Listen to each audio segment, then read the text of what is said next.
ضرور کھوج لگاؤ، سلطان ایوبی نے کہا، اور ان خزانوں کو اپنے ذہنوں سے اتار دو۔ میں جانتا ہوں کہ قوم کی فلاح و بہبود کے لیے اور صلیبیوں سے فیصلہ کن جنگ لڑنے کے لیے ہمیں مالی استحکام کی ضرورت ہے، مگر میں کسی سے مدد نہیں مانگوں گا۔ محترم نور الدین زنگی نے مالی امداد کا وعدہ کیا ہے، میں یہ امداد بھی قبول نہیں کروں گا۔ مالی امداد سگے بھائی سے ملے تو بھی انسانی صلاحیتوں کے لیے محنت اور دیانت داری کے لیے نقصان دہ ہوتی ہے۔ پھر انسان خزانوں کی تلاش میں مارا مارا پھرنے لگتا ہے۔ مصر کی زمین بانج نہیں ہو گئی، محنت کرو کہ یہ زمین تمہیں ثمر دے۔ قوم کو بتاؤ کہ حکومت پر اس کے حقوق کیا ہیں تاکہ وہ اپنے آپ کو رعایا سمجھنا چھوڑ دے، اور قوم کو یہ بھی بتاؤ کہ اس کے فرائض کیا ہیں۔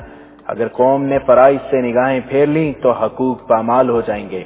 تم جس زمین کی پاسبانی میں خون نہیں بہاؤ گے اور جس کے وقار کے لیے پسینہ نہیں بہاؤ گے، وہ تمہارا حق کبھی ادا نہیں کرے گی۔ پھر اس ملک کے حکمران باہر کے خزانوں کی تلاش میں نکل کھڑے ہوں گے اور قوم افراد میں منتشر ہو کر کفار کی غلام ہو جائے گی۔ جن خزانوں کو سلطان صلاح الدین ایوبی ہاتھ لگانے سے بھی گریز کرتا تھا، ان تک اس کے اپنے ہی جرنیل کے بھیجے ہوئے 50 آدمی پہنچ گئے تھے۔ مارکونی، اسماعیل، قدومی اور ایک اور صلیبی شام کو پہنچے۔ ان کے باقی ساتھی جو الگ الگ ٹولیوں میں روانہ ہوئے تھے اسی رات پہنچنا شروع ہوئے، اور آدھی رات کے بعد پورے 50 آدمی پہنچ گئے۔ جیسا کہ بیان کیا جا چکا ہے، یہ جگہ ایسی تھی جس کے قریب سے کوئی مسافر نہیں گزرتا تھا۔ جگہ ڈراؤنی ہونے کے علاوہ کسی راستے پر پڑتی ہی نہیں تھی۔ یہ چونکہ سرحد سے دور تھی اس لیے سرحدی دستوں کی نظر میں بھی نہیں تھی۔ مارکونی نے رات کو ہی سب کو اس خطے کے اندر پہنچا دیا تاکہ باہر سے کوئی دیکھ ہی نہ سکے، اور انہیں مکمل آرام دینے کے لیے کہا کہ وہ جتنی دیر سو سکتے ہیں سو جائیں۔ یہاں سے آگے پیدل جانا ہوگا اور یہ سفر جسم کی بجائے اعصاب کو زیادہ تھکائے گا۔ مارکونی خود قدومی کے ساتھ اپنے خیمے میں چلا گیا۔ وہ سب اس وقت جاگے جب سورج ان ٹیلوں کے اوپر آ گیا جس کے دامن میں سب سوئے ہوئے تھے۔ مارکونی نے انہیں بتایا کہ وہ کون کون سا سامان، اوزار اور ہتھیار وغیرہ اپنے ساتھ لیں۔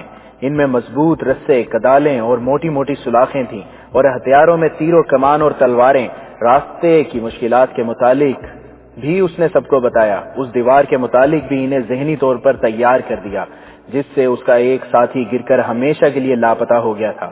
اس نے انہیں رونے کی آوازوں سے بھی باخبر کر دیا جو اس علاقے میں سنائی دیتی تھی۔ اونٹوں کو ساتھ نہیں لے جایا جا سکتا، ان کی دیکھ بھال کے لیے اس نے صرف ایک آدمی پیچھے رہنے دیا۔ قدومی کو بھی وہ ساتھ نہیں لے جا سکتا تھا۔ اسے توقع تھی کہ کہیں کوئی راستہ اندر جانے کے لیے مل ہی جائے گا اور وہ قدومی کو اس راستے سے لے جائے گا۔ قدومی کی حفاظت کے لیے بھی ایک آدمی کی ضرورت تھی، اس لیے صرف اسماعیل موزوں آدمی تھا۔ مارکونی نے اسماعیل سے کہا، تم قدومی کے لیے یہیں رہو گے، لیکن یہ خیال رکھنا کہ تمہاری حیثیت اس لڑکی کے مقابلے میں کچھ بھی نہیں۔ اس کے آرام اور حفاظت کے تم ذمہ دار ہوگے۔ میں بہت جلدی واپس آ رہا ہوں، تم دونوں کو ساتھ لے جاؤں گا۔ وہ اپنی پارٹی کو ساتھ لے کر چل پڑا۔ اس راستے سے وہ واقف ہو چکا تھا، بے خوف و خطر چلتا گیا۔ جوں جوں یہ آدمی آگے بڑھتے جا رہے تھے ان پر خوف مسلط ہوتا جا رہا تھا۔ وہ اس صحراؤں سے پوری طرح واقف تھے، مگر ایسا خطہ اور اس قسم کے پہاڑ انہوں نے کبھی نہیں دیکھے تھے، اور وہ اس جگہ پہنچے جہاں رونے کی آوازیں آتی تھیں تو سب بدک کر خلاؤں میں دیکھنے لگے۔ بلا شک و شبہ عورتیں رو رہی تھیں۔ ان آدمیوں میں 2-3 ایسے بھی تھے جنہوں نے اس علاقے کے متعلق وہ تمام ڈراؤنی کہانیاں سن رکھی تھیں جو بہت مدت سے مشہور تھیں۔ انہوں نے اپنے صلیبی ساتھیوں کو بھی یہ کہانیاں سنا کر ڈرا دیا۔ وہ سب ڈر کی گرفت میں پہلے ہی تھے، لیکن انہیں جو انعام بتایا گیا تھا اس میں اتنی طاقت تھی جو ان کے خوف کو دبا رہی تھی۔ اس کے علاوہ وہ سلیب کے تنخواہ دار ملازم بھی تھے اور مارکونی ان کا افسر تھا۔ وہ انعام اور حکم کی پابندی کے تحت چلے جا رہے تھے۔ رونے کی آوازوں پر وہ بتکے تو مارکونی نے انہیں بتایا کہ یہ عورتیں یا عورتوں کی بدروہیں نہیں، یہ ہوا کی آوازیں ہیں، مگر وہ ڈرتے رہے اور ایک دوسرے کو دیکھ دیکھ کر آگے ہی آگے بڑھتے گئے۔ اس وقت سورج غروب ہو رہا تھا جب وہ اس وسیع اور بے انتہا گہرے نشیب تک پہنچے جو انہیں قدرتی دیوار پر چل کر پار کرنا تھا۔ مارکونی کو وہاں کچھ مشکل پیش آئی۔ دیوار پر پاؤں رکھنے سے سب گھبراتے تھے۔ مارکونی آگے آگے چلا۔ وہ ایک بار اس خطرے سے گزر چکا تھا۔ اس کے پیچھے دوسرے آدمی نے دیوار پر قدم رکھا اور پھر باقی بھی چل پڑے۔ سورج اس جہنم میں ہی روپوش ہو گیا تھا۔ اس سے یہ فائدہ ہوا کہ کھائی کی گہرائی نظر نہیں آتی تھی۔ مارکونی دیوار عبور کر گیا۔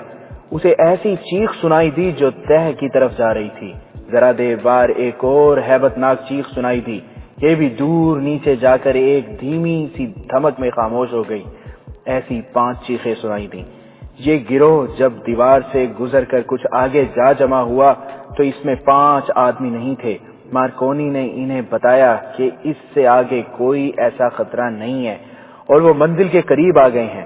اس نے اس امید کا اظہار بھی کیا کہ ان کی واپسی اس راستے سے نہیں ہوگی بلکہ سیدھا اور آسان راستہ مل جائے گا۔ رات بہت گہری ہو چکی تھی جب وہ اس جگہ پہنچے جس کے نیچے وسیع سرسبز خطہ تھا۔ مارکونی نے تمام آدمیوں کو وہاں سے تھوڑی دور چھپا دیا۔ وہ 2 آدمی اپنے ساتھ لیے اور باقی سب سے کہا کہ ان کے پاس جو کچھ ہے وہ کھا کر سو جائیں، انہیں ضرورت کے وقت جگایا جائے گا۔ مارکونی 2 آدمیوں کو ساتھ لے کر اس جگہ کی دیکھ بھال کے لیے چلا گیا۔ نیچے موت کا سکوت تھا، کہیں ہلکی سی روشنی بھی نظر نہیں آتی تھی۔ وہ اور زیادہ قریب جانے سے ڈرتا تھا۔ اس نے حملہ صبح کے لیے ملتوی کر دیا اور اپنے آدمیوں کے پاس واپس آ گیا۔ قدومی اور اسماعیل اکیلے رہ گئے تھے۔ قدومی ان ہنگامہ خیز محفلوں کی عادی تھی جن میں شراب اور دولت پانی کی طرح بہتی تھی۔ مارکونی اس ہولناک ویرانے میں لے آیا تھا۔ اسے ایک آدمی کے ساتھ تنہا چھوڑ گیا تھا۔ اسماعیل اسے جانتا تھا، وہ اسماعیل سے واقف نہیں تھی۔ اسماعیل جرم و گناہ کی دنیا کا انسان تھا۔ اس کی شکل و صورت اتنی اچھی اور طبیعت اتنی شگفتہ تھی کہ قدومی نے اسے کوئی عام آدمی نہ سمجھا، لیکن اسماعیل اس کے ساتھ بات کرنے سے گریز کر رہا تھا۔ شام کے وقت اس نے قدومی کو بھنا ہوا گوشت گرم کر کے دیا اور شراب بھی اس کے آگے رکھ کر کہا کہ کھانا کھا کر سو جانا، کوئی ضرورت ہو تو خیمے سے بلا لینا۔ وہ باہر نکل گیا۔ قدومی نے کھانا کھا لیا، شراب بھی حسب عادت پی لی، لیکن ان تنہائی اسے پریشان کرنے لگی۔ اسے اپنے حسن اور ناز پر چونکہ فخر تھا، اس لیے اسے توقع تھی کہ اسماعیل اس کے قریب ہونے کی کوشش کرے گا۔ اس فخر میں تکبر اور غرور زیادہ تھا، مگر اسماعیل نے اس کی طرف ایسی کوئی توجہ نہ دی جس کی قدومی کو توقع تھی۔ قدومی کو نیند نہیں آ رہی تھی۔ وہ اپنے خیمے سے نکلی اور اسماعیل کے خیمے میں چلی گئی۔ وہ ابھی جاگ رہا تھا۔ قدومی کے لیے اس نے دیا جلا دیا اور پوچھا کہ وہ کیوں آئی ہے۔ قدومی نے کہا کہ اس کی طبیعت گھبرا رہی ہے۔ وہ اس کے پاس بیٹھ گئی اور پوچھا، تم شاید مسلمان ہو، تمہیں مذہب سے کیا دلچسپی ہو سکتی ہے؟ اسماعیل نے جواب دیا، تمہاری دلچسپی انسانوں کے ساتھ ہے، کسی کے مذہب کے ساتھ نہیں۔ میرا نام اسماعیل ہے اور میرا کوئی مذہب نہیں رہا۔ اوہ، قدومی نے مسکراہٹ اور حیرت سے کہا، تم ہو اسماعیل، احمر درویش کے خاص آدمی؟ اس نے پوچھا، یہ آدمی کون ہے، کہاں سے آیا ہے؟ وہ مارکونی کے متعلق پوچھ رہی تھی۔ کہنے لگی، اس نے اپنا نام سلیمان سکندر بتایا ہے، لیکن یہ مسلمان معلوم نہیں ہوتا، یہ مصری بھی نہیں، اسماعیل نے کہا، اور یہ سوڈانی بھی نہیں، اور سلیمان سکندر اس کا نام نہیں۔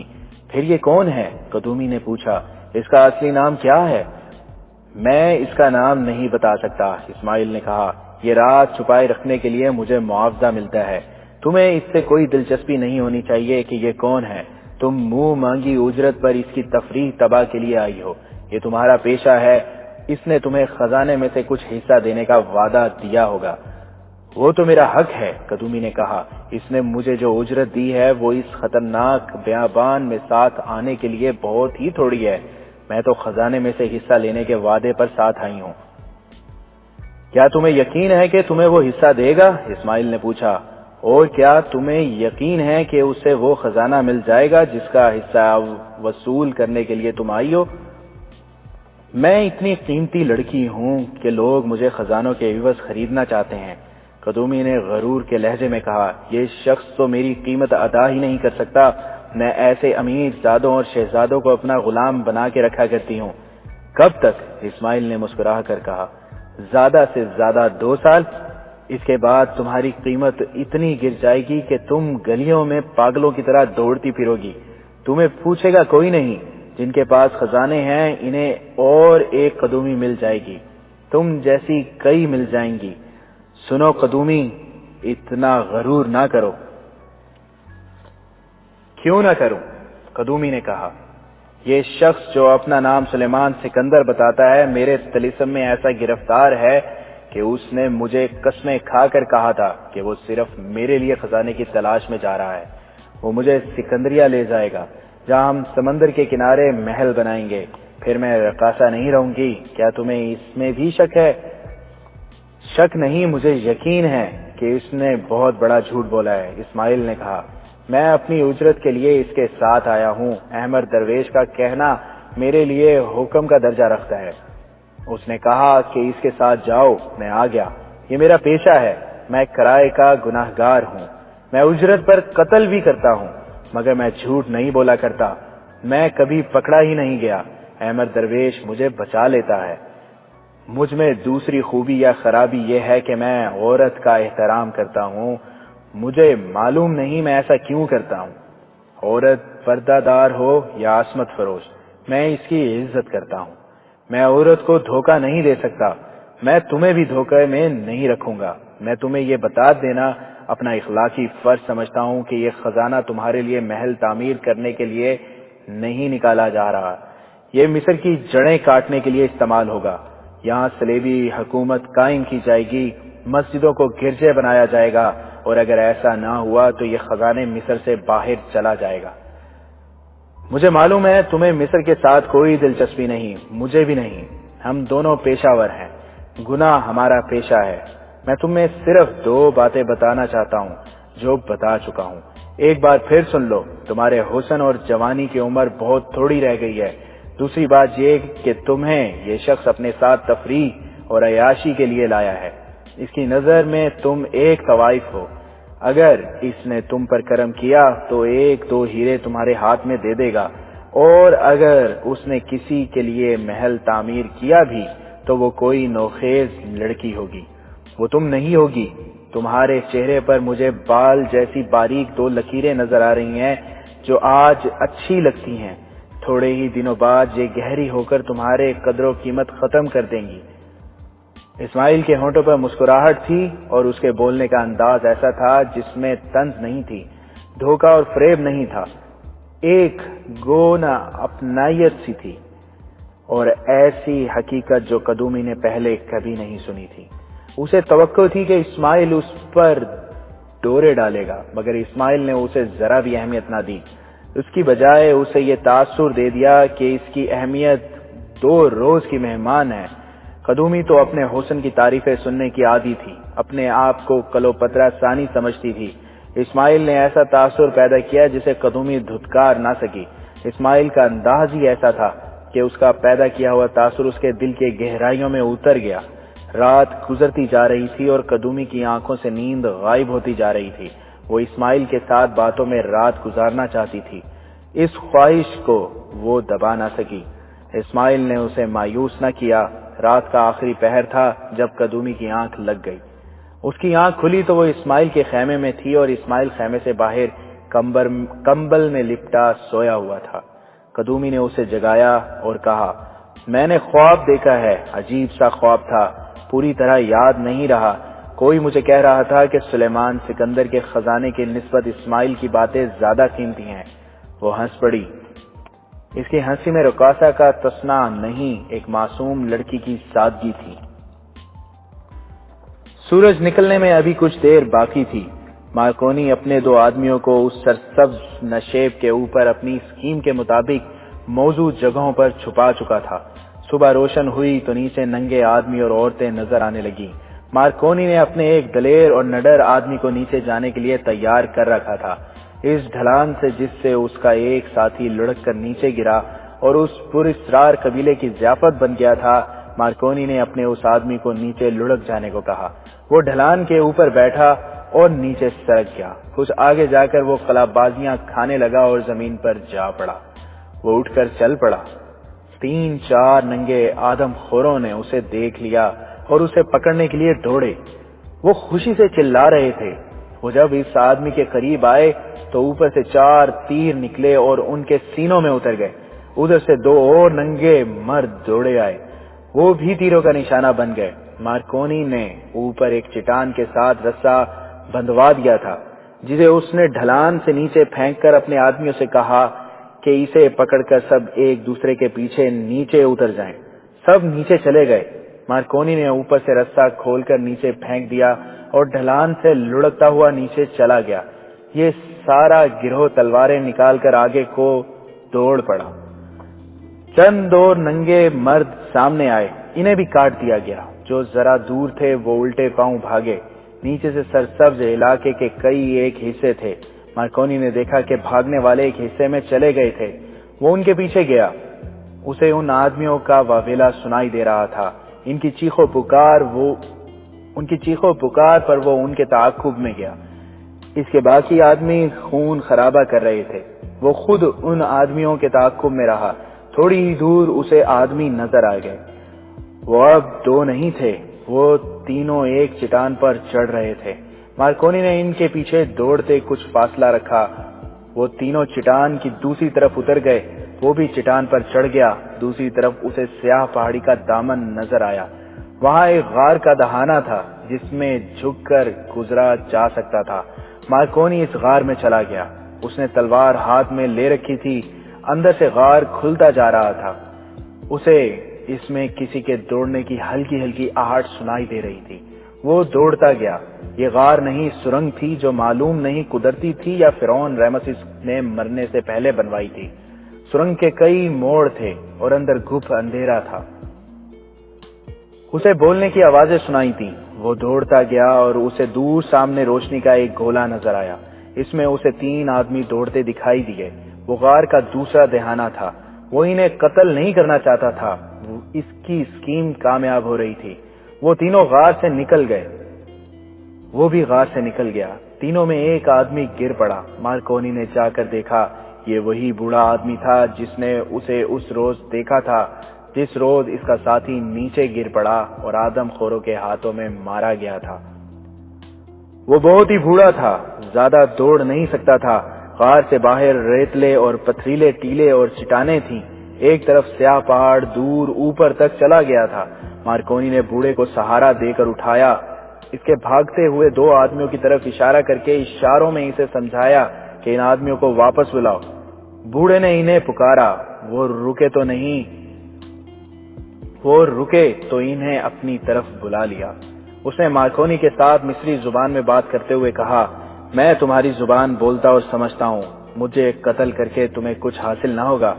مارکونی بھی مصری زبان بولتا اور سمجھتا تھا۔ اس نے بوڑھے سے کہا، میں تمہیں قتل نہیں کرنا چاہتا، تمہارے ان آدمیوں کو بھی قتل نہیں کرنا چاہتا، مجھے باہر جانے کا راستہ بتا دو۔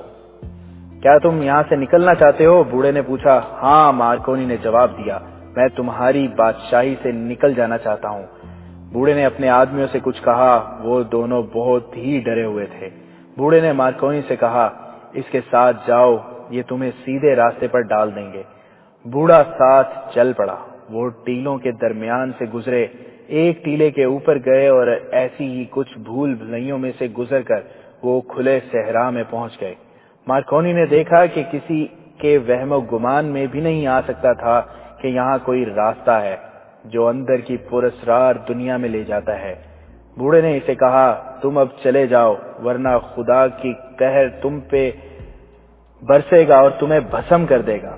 مارکونی نے تینوں کو ساتھ لیا اور یہ کہہ کر اپنے ساتھ واپس لے گیا کہ وہ اپنے آدمیوں کو بھی باہر لائے گا۔ مارکونی کے ہاتھ میں ننگی تلوار تھی جس سے وہ تینوں ڈر رہے تھے۔ وہ اس کے ساتھ واپس چل پڑے۔ مارکونی نے راستہ اور اس کے موڑ اچھی طرح دیکھ لیے۔ وہ پھر غار کے دہانے میں داخل ہوئے اور اس میں گزرتے سرسبز دنیا میں پہنچ گئے۔ بوڑھا اسے اس جگہ لے گیا جہاں مارکونی کے ساتھی کو آگ پر بھون کر کھایا گیا تھا۔ مارکونی کے ساتھی اسے ڈھونڈ رہے تھے۔ کئی ایک ننگی لاشیں پڑی تھیں۔ بچوں کو بھی قتل کر دیا گیا تھا۔ بوڑھے نے یہ قتل عام شاید پہلے نہیں دیکھا تھا۔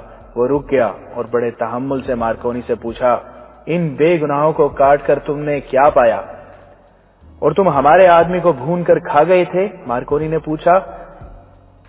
اس نے تمہارا کیا بگاڑا تھا؟ وہ گناہگار دنیا کا انسان تھا، بوڑھے نے کہا۔ اس نے ہماری مقدس سلطنت میں آ کر اسے ناپاک کر دیا تھا۔ تم لوگ یہاں کیوں رہتے ہو؟ مارکونی نے پوچھا۔ فرعون رامسیس دوم کا مدفن کہاں ہے؟ میں ان دونوں سوالوں کا جواب نہیں دوں گا، بوڑھے نے جواب دیا۔ مارکونی نے اپنے آدمیوں سے کہا کہ ان کی عورتوں کو لے آؤ۔ اس نے حملے سے پہلے اپنے آدمیوں سے کہہ دیا تھا کہ وہ کسی عورت کو قتل نہ کریں اور نہ چھیڑیں، انہیں یرغمال کے طور پر پکڑ لیں۔ مارکونی کے ساتھ ہی 10-11 عورتوں کو سامنے لے آئے۔ ان میں 2-3 بوڑھی، باقی جوان، نوجوان اور 2-3 کمسن بچیاں تھیں۔ وہ مادرزاد ننگی تھیں، ان کے رنگ گندمی اور صاف تھے، شکل و صورت بھی سب کی اچھی تھی۔ ان کے بال کمر تک گئے ہوئے تھے اور ان میں چمک تھی۔ کیا تم پسند کرو گے کہ تمہاری عورتوں کو تمہارے سامنے بے عزت کر کے انہیں قتل کر دیا جائے؟ مارکونی نے بوڑھے سے پوچھا۔ کیا تم اس سے پہلے مجھے قتل نہیں کر دو گے؟ بوڑھے نے پوچھا۔ نہیں، مارکونی نے جواب دیا۔ سنو گناہگار دنیا کے انسان، بوڑھے نے کہا، تمہاری عورتیں کپڑوں میں ڈھکی رہتی ہیں، تم انہیں پردوں میں چھپا چھپا کر رکھتے ہو، مگر وہ بے حیائی سے باز نہیں آتی۔ تم عورت کی خاطر سلطنتیں قربان کر دیتے ہو، عورت کو نچاتے ہو اور انہیں گناہوں کا ذریعہ بناتے ہو۔ ہماری عورتیں ننگی رہتی ہیں مگر بے حیائی نہیں کرتی۔ کوئی مرد کسی دوسرے مرد کی عورت کو اس نظر سے نہیں دیکھتا جس نظر سے تم نے میری دنیا کی عورتوں کو دیکھا ہے۔ میں تو تمہاری نظر بھی برداشت نہیں کر سکتا۔ تم خدا مقدس رامسیس کے خزانے لوٹ لو، میری بیٹیوں کی عزت پر ہاتھ نہ ڈالنا۔ میں وعدہ کرتا ہوں کہ مجھے ان پہاڑوں کا بھید بتا دو، مارکونی نے کہا، میں تمہاری عزت تمہارے حوالے کر دوں گا۔ ڈاکو کے وعدے پر اعتماد نہیں کیا جا سکتا۔ بوڑھے کے ہونٹوں پر طنز کی مسکراہٹ آ گئی۔ اس نے کہا، جس آدمی کے دل میں دولت کی لالچ ہوتا ہے اس کی آنکھ میں غیرت نہیں ہوتی۔ اس زبان پر وعدے آتے ہیں اور اسی زبان سے ٹوٹ بھی جاتے ہیں۔ تم اس دنیا کے انسان ہو جہاں دولت پر اپنی بیٹیاں قربان کی جاتی ہیں۔ اور سنو میرے اجنبی دوست، تم مصری نہیں ہو۔ تمہاری آنکھوں میں سمندر کی چمک ہے، نیل کے پانی کی نہیں۔ تمہارے جسم سے مجھے سمندر پار کی بو آتی ہے۔ میں رامسیس کے مدفن کی تلاش میں آیا ہوں، مارکونی نے اسے غصے سے کہا۔ مجھے وہ مدفن بتا دو۔ میں بتا دوں گا، بوڑھے نے کہا۔ اس سے پہلے میں تمہیں یہ بتا دینا بھی ضروری سمجھتا ہوں کہ مدفن کے اندر جا کر تم زندہ باہر نہیں آ سکو گے۔ کیا تمہارے آدمی اندر چھپے ہوئے ہیں جو مجھے قتل کر دیں گے؟ نہیں، بوڑھے نے جواب دیا۔ تمہیں قتل کرنے کے لیے میرے پاس کوئی آدمی نہیں رہا۔ تمہارے اپنے آدمی تمہیں قتل کر دیں گے۔ تمہاری لاشیں یہاں سے کوئی نہیں لے جائے گا۔ کیا تم غیب دان ہو؟ مارکونی نے پوچھا۔ آنے والے وقت کی خبر دے سکتے ہو؟ نہیں، بوڑھے نے جواب دیا۔ میں نے گزرا ہوا وقت دیکھا ہے۔ جس نے گزرے ہوئے وقت کو عقل اور دل کی نظر سے دیکھا ہو وہ آنے والے وقت کی خبر دے سکتا ہے۔ موت تمہاری آنکھوں میں آ کر بیٹھ گئی ہے۔ مارکونی نے کہکا لگا کر کہا، تم جنگلی ہو بڈھے، مجھے بتاؤ وہ مدفن کہاں ہے جس کی تلاش میں میں اتنی دور سے آیا ہوں؟ تمہارے سامنے ہے، بوڑھے نے کہا، وہ اوپر دیکھو۔ مارکونی نے کچھ سوچا اور اپنے آدمیوں سے کہا، ان عورتوں کو عزت سے رکھو، اس بوڑھے کے ساتھ گپ شپ لگاتے رہو، اس کے ان دونوں آدمیوں کو بھی کچھ نہ کہنا، ان کے ساتھ دوستی پیدا کر لو۔ میں قدومی اور اسماعیل کو لینے جا رہا ہوں۔ وہ اسی راستے پر چل پڑا جو سرنگ میں سے گزر کر باہر جاتا تھا۔ مارکونی اس راستے سے باہر نکل گیا جو اسے بوڑھے نے دکھا دیا تھا۔ اسے اس سمت کا اندازہ تھا جدھر سے وہ اس ہولناک علاقے میں داخل ہوا تھا۔ وہ اس طرف چل پڑا۔ اس نے کم و بیش 2 میل سفر طے کیا تو یہ دیکھ کر حیران رہ گیا کہ وہ اس مقام پر پہنچ گیا ہے جہاں سے وہ اپنے گروہ کے ساتھ اندر گیا تھا۔ وہ اپنے خیمے تک گیا۔ اس نے اسماعیل اور قدومی کو ایک ہی خیمے میں اکٹھے بیٹھے دیکھا۔ اس کے چہرے کا رنگ بدل گیا۔ حکم کے لہجے میں اسماعیل سے کہا، میں نے تمہیں کہا تھا کہ اپنی حیثیت میں رہنا۔ اس کے پاس بیٹھے تم کیا کر رہے ہو؟ کیا میں اس ویرانے میں اکیلی بیٹھی رہتی؟ قدومی نے کہا، میں نے خود اسے اپنے پاس بلا لیا ہے۔ تمہیں میں اپنے ساتھ صرف اور صرف اپنے لیے لایا ہوں۔ مارکونی نے غصے سے کہا، میں تمہیں اپنی اجرت دے رہا ہوں، میں تمہیں کسی اور کے ساتھ نہیں دیکھ سکتا۔ اپنے گھر میں اپنے پاس 100 آدمیوں سے ملو، یہاں تم میری لونڈی ہو۔ گزشتہ رات اسماعیل نے اس پر خلوص دل سے ایسا تاثر طاری کر دیا تھا کہ اس کے دل میں مارکونی کے خلاف شک اور ناپسندیدگی پیدا ہو گئی تھی۔ اسے وہ اب اپنا ایک گاہک سمجھنے لگی۔ اب مارکونی نے اسے اپنی لونڈی کہہ دیا تو اس کے دل میں مارکونی کے خلاف نفرت پیدا ہو گئی۔ اس نے اچھے اور برے انسان میں فرق دیکھ لیا تھا۔ حالانکہ اسماعیل نے اسے بالکل نہیں کہا تھا کہ وہ اچھا آدمی ہے، بلکہ یہ کہا تھا کہ وہ کرائے کا گناہگار اور اجرت لے کر قتل کرنے والا آدمی ہے۔ قدومی مارکونی کو دھتکار نہیں سکتی تھی کیونکہ وہ اپنی طے کی ہوئی اجرت پر آئی تھی جو وہ وصول کر کے گھر رکھائی تھی۔ آگے خزانے کے کچھ حصے کا وعدہ تھا جو مشکوک نظر آتا تھا۔ اس نے برداشت نہ کیا کہ مارکونی اسماعیل کے ساتھ بدتمیزی سے بات کرے۔ اسماعیل مارکونی کو خاموشی سے دیکھ رہا تھا۔ اس نے مارکونی کو بازو سے پکڑا اور ذرا پرے لے جا کر دھیمی سی آواز میں کہا، احمد درویش نے تمہیں شاید میرے متعلق کچھ بھی نہیں بتایا۔ میرے متعلق تم کچھ بھی نہیں جانتے۔ میں تمہیں اچھی طرح جانتا ہوں۔ تم میرے ملک اور میری قوم کی جڑیں کاٹنے آئے ہو۔ میں اتنا بڑا گناہگار ہوں کہ کرائے پر تمہارا ساتھ دے رہا ہوں۔ میں تمہیں اپنا بادشاہ تسلیم نہیں کر سکتا۔ اپنی پوری اجرت لوں گا اور اگر خزانہ برآمد ہو گیا تو اپنا حصہ الگ وصول کروں گا۔ تم ایسی باتیں احمد درویش کے ساتھ کرنا، مارکونی نے اسے کمانڈروں کی طرح کہا۔ یہاں تم میرے ماتحت ہو۔ خزانہ جو نکلے گا وہ میری تحویل میں ہوگا۔ میں اسے جہاں چاہوں گا لے جاؤں گا۔ سنو سلیمان سکندر، اسماعیل نے پہلے کی طرح دھیمی آواز میں اور ہلکے سے تبسم سے کہا، میں جانتا ہوں تم مارکونی ہو، سلیمان سکندر نہیں ہو۔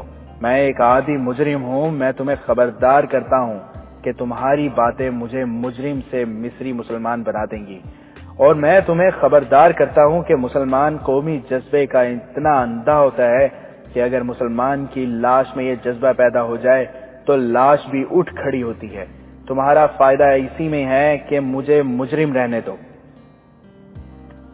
مارکونی نے محسوس کر لیا کہ یہ شخص بہت گہرا ہے اور پیچیدہ بھی، اس لیے اس سے اس موقع پر دشمنی مول لینی اچھی نہیں۔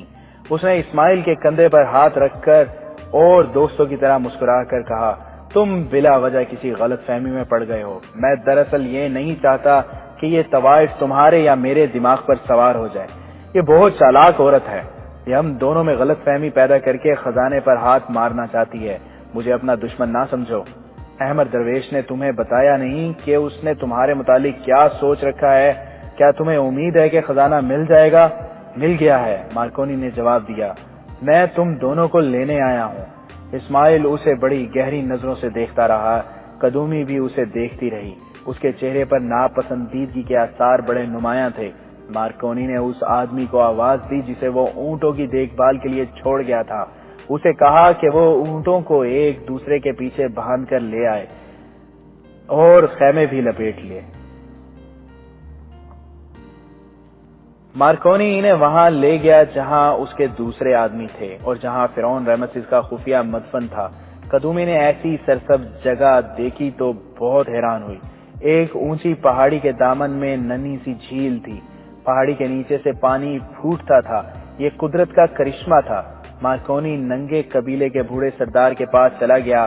اسے مدفن کا سراغ لگانا تھا۔ قدومی اسماعیل کے ساتھ ادھر ادھر ٹہلنے لگی۔ اسے ایک چھوٹے سے بچے کی لاش پڑی دکھائی دی۔ بچہ ننگا تھا اور اس کا جسم خون میں نہایا ہوا تھا۔ قدومی خوف سے کانپنے لگی۔ کچھ اور آگے گئے تو 2 لاشیں اکٹھی پڑی تھیں۔ یہ بڑی عمر کے آدمیوں کی تھیں۔ دونوں میں تیر پیوست تھے، اور جب وہ اسماعیل کے ساتھ فراخ جگہ گئی جہاں مارکونی کے آدمی اوپر سے اترے تھے، وہاں اسے کئی اور لاشیں نظر آئیں۔ ان میں 5-6 لاشیں بچوں کی بھی تھیں۔ تمام لاشوں کے منہ اور آنکھیں کھلی ہوئی اور چہروں پر اذیت اور کرب کے بھیانک تاثرات تھے۔ قدومی کسی بڑی ہی حسین دنیا کی عورت تھی۔ اس نے ایسا ہیبت ناک منظر کبھی خواب میں بھی نہیں دیکھا تھا۔ ایک بہت ہی چھوٹے سے بچے کی لاش دیکھ کر اس کی چیخ نکل گئی۔ مارکونی کے 3-4 آدمی چیخ سن کر دوڑے آئے۔ قدومی کو چکر آ گیا تھا اور اسماعیل نے اسے تھام لیا تھا۔ مارکونی کے آدمیوں کو بتایا گیا کہ وہ لاشیں دیکھ کر ڈر گئی ہے۔ ایک آدمی اس کے لیے پانی لینے کو دوڑا۔ قدومی جلد سنبھل گئی۔ اس نے پوچھا کہ یہ مرنے والے کون تھے اور انہیں کیوں قتل کیا گیا ہے۔ قدومی نے اسماعیل کی طرف دیکھا، اس کا رنگ پیلا پڑ گیا تھا۔ اسماعیل نے کہا، ہم سے یہ لوگ اچھے تھے جو اس خزانے کی رکھوالی کر رہے تھے۔ یہ ننگے آدم خور دیانتدار تھے جنہوں نے جان دے دی، خزانے کا بھید نہ بتایا۔ اگر یہ فرعون کا مدفن اکھاڑ کر مال و دولت نکال لے جاتے تو انہیں کون پکڑ سکتا تھا، مگر یہ دیانتدار تھے۔ ہم ڈاکو اور قاتل ہیں جو اپنے آپ کو مہذب سمجھتے ہیں، یہ مارکونی کی کارستانی ہے۔ میں اس خزانے میں سے کچھ بھی نہیں لوں گی جس کی خاطر ان معصوم بچوں اور بے گناہ آدمیوں کو اس بے دردی سے قتل کیا گیا ہے۔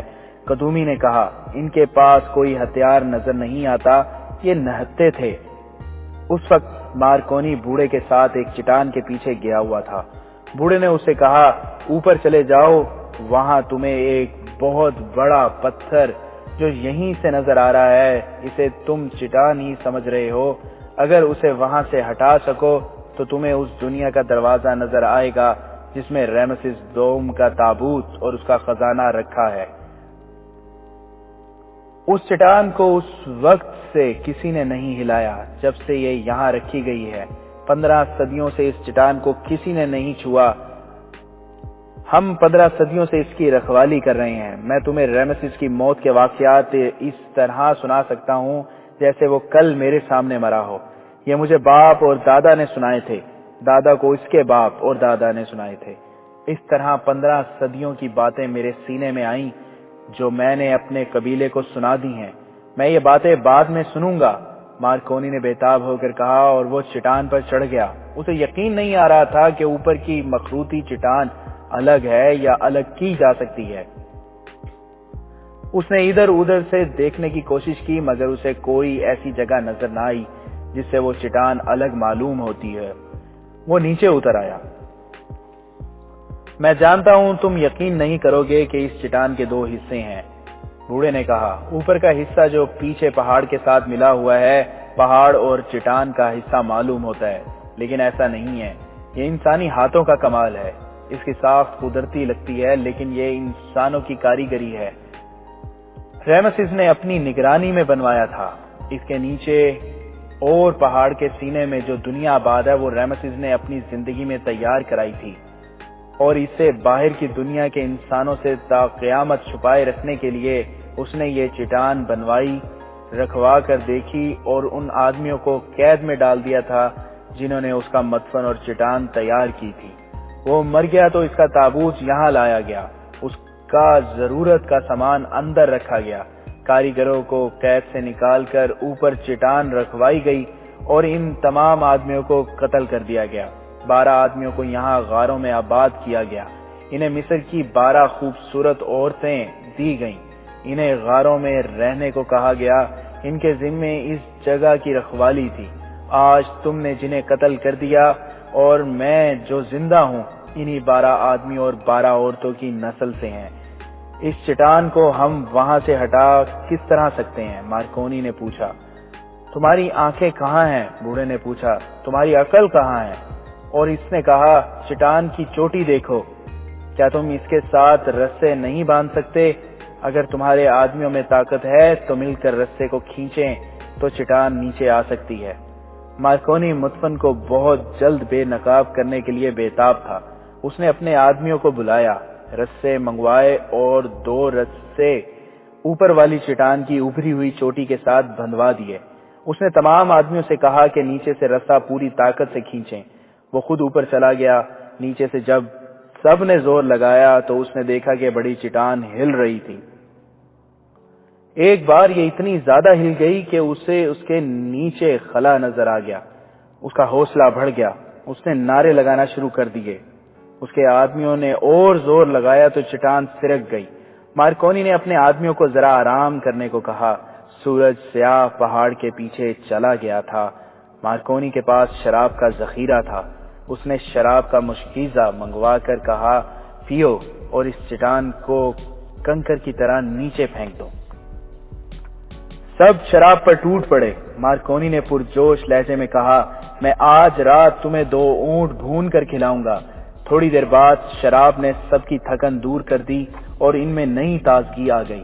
اتنے میں سورج افق سے بھی نیچے چلا گیا تھا۔ مشلیں جلا کر رکھ لی گئیں اور سب نے ایک بار پھر زور لگانا شروع کر دیا۔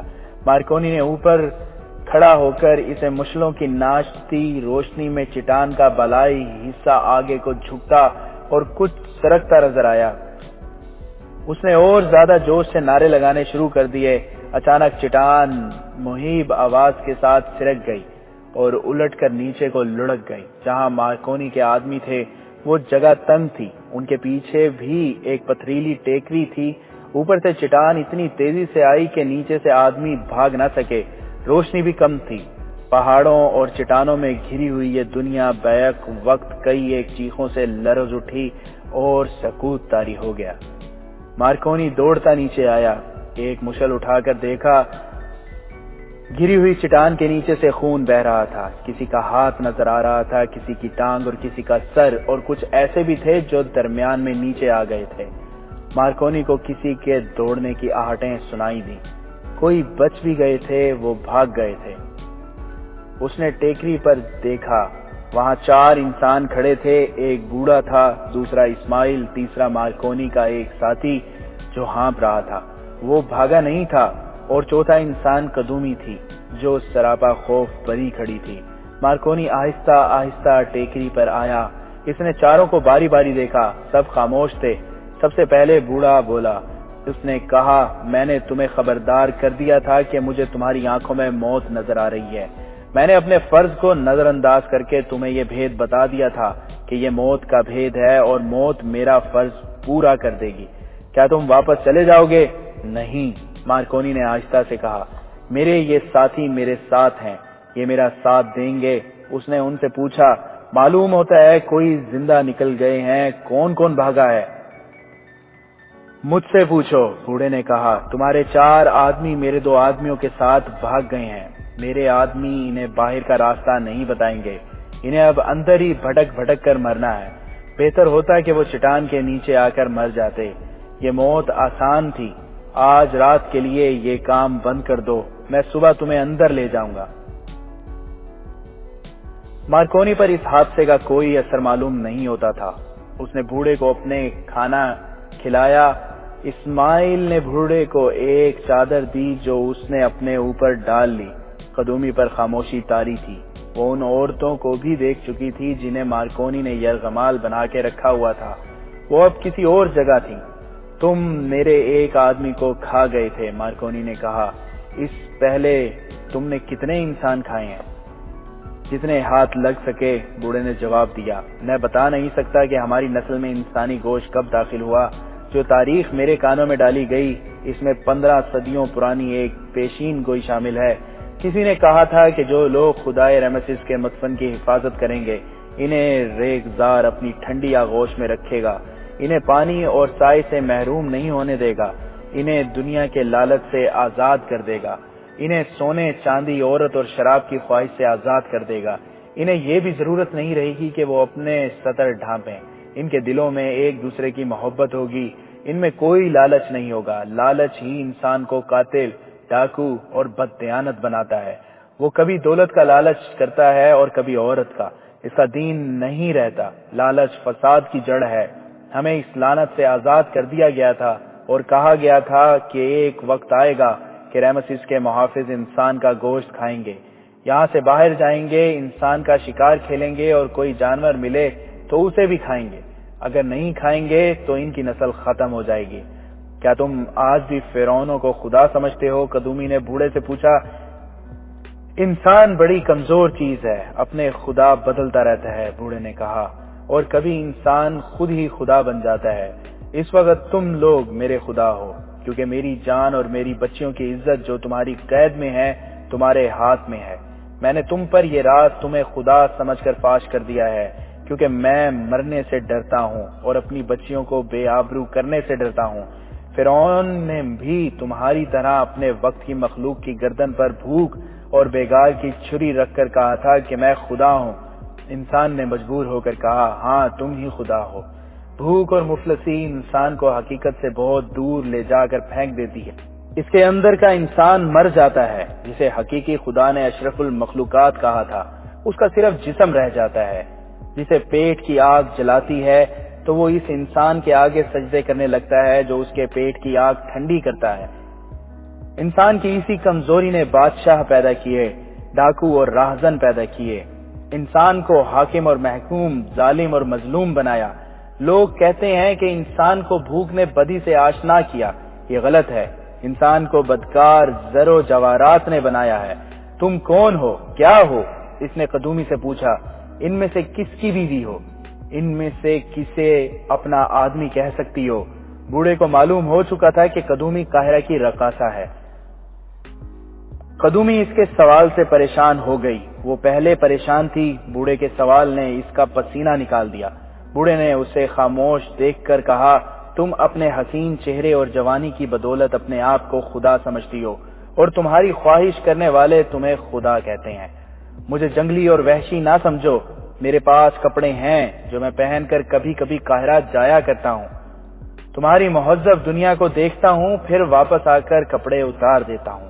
میں نے تمہاری دنیا میں بگھیوں پر شہزادے سیر کرتے دیکھے ہیں، تمہاری طرح کی شہزادی دیکھی ہیں، ناچنے اور گانے والی بھی دیکھی ہیں، اور انہیں جو نچاتے ہیں انہیں بھی دیکھا ہے۔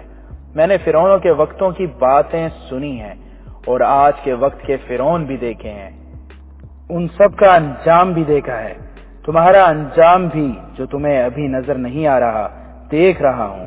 تم نے خزانے کی لالچ میں اتنے بے گناہ انسانوں کا خون کیا، اس گناہ کی سزا سے بچ نہیں سکو گے، فرعون بھی نہیں بچ سکتے تھے۔ میں صبح تمہیں اندر لے جاؤں گا، ان کا انجام دیکھنا۔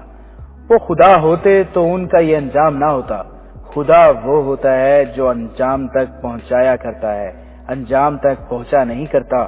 میں نے اس انسان کو کبھی خدا نہیں مانا جو آج پہاڑی کے نیچے ہڈیوں کا ڈھانچہ بنا ہوا ہے۔ میں اور میرا قبیلہ اس کی حفاظت نہیں کر رہے۔ ہم نے دنیا کے لالچ سے بچنے کے لیے اپنا ایک عقیدہ بنا لیا ہے، ہم اس عقیدے کی حفاظت کر رہے ہیں۔ بوڑھا ٹھہری ٹھہری آواز میں بولتا جا رہا تھا۔ قدومی اسے دیکھ رہی تھی اور بوڑھے کی باتوں میں اسے اپنا انجام نظر آ رہا تھا۔ مارکونی کے ہونٹوں پر طنزیہ سی مسکراہٹ تھی۔ وہ شراب پی رہا تھا۔ اس نے بوڑھے سے کہا، تم اپنی عورتوں کے پاس جاؤ، صبح جلدی اٹھنا، ہمیں اندر جانا ہے۔ بوڑھا چلا گیا تو مارکونی نے قدومی سے کہا، آؤ ہم بھی سو جائیں۔ میں تمہارے ساتھ نہیں جاؤں گی، قدومی نے کہا۔ مارکونی اس کی طرف لپکا، قدومی پیچھے ہٹ گئی۔ مارکونی نے اسے دھمکی دی۔ اسماعیل اس کے آگے آ گیا۔ اس نے کچھ نہیں کہا۔ مارکونی کی آنکھوں میں آنکھیں ڈال کر دیکھا اور مارکونی پیچھے ہٹ گیا۔ وہ جب چلا گیا تو قدومی اسماعیل کے سینے پر سر پھینک کر بچوں کی طرح رونے لگی۔